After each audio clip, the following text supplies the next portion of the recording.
Immunity, Part 2. Alterations in the immune system. When we look at altered immunity, we're looking at 4 different classifications here. Now there is some overlap, but we're going to talk about them separately.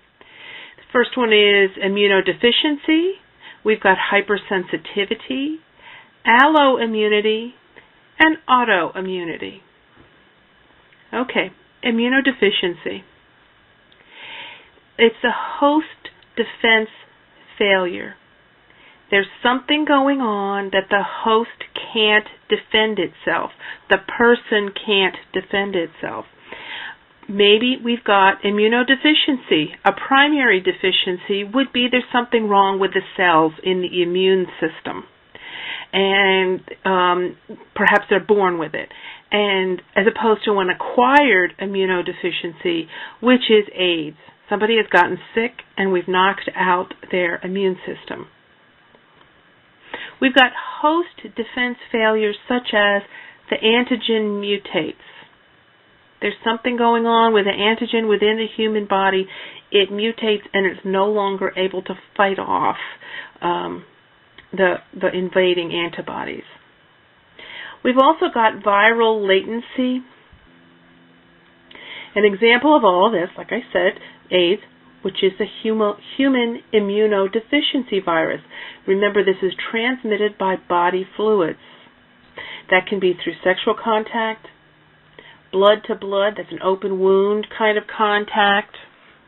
That can be sharing contaminated needles, transfusions, if the blood transfusion has not been treated properly to keep it free from germs, and during pregnancy or birth.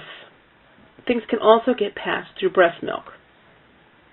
With a primary infection phase, we've got signs of systemic infection going on. During the latent period of an infection, we have the virus replicating, T cell count falls, and this latent period may last over a decade. When the person moves into overt AIDS, the T cell count is less than 200, and we are seeing some AIDS-defining illness. Now, with the HIV infection, the T lymphocytes are affected. Remember, that means that the person loses their cell-mediated immunity, and their T cell, their humoral immunity, is also lost. So we're losing both of those tracks of immunity. AIDS-related illnesses, opportunistic infections.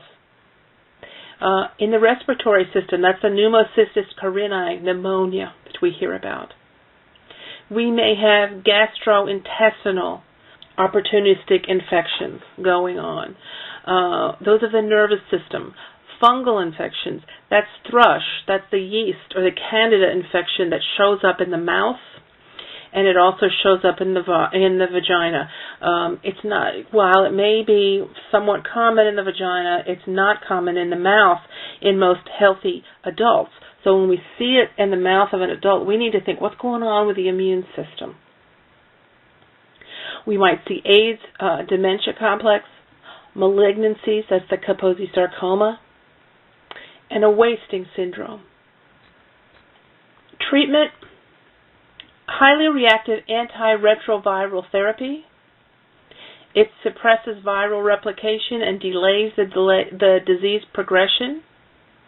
Drugs are used in combination because there's lots of trouble with drug resistance, people developing drug resistance. So by using more than one at a time, we get a better reaction, a better response to these drugs. Let's move on to autoimmunity. They're immune to themselves in some way or another. Their body cannot distinguish themselves from non-self. They see their own cells as invaders. It may be to specific organs or the entire body, but you're eventually going to see damage to the body from this. Alloimmunity, we're talking about transplants here. It's an immune reaction triggered by having somebody else's body part inside you. There may be a graft rejection, transplant rejection. Most people have heard about that. But there's also a graft versus host disease, where something in the transplanted tissues themselves attack the host and makes the host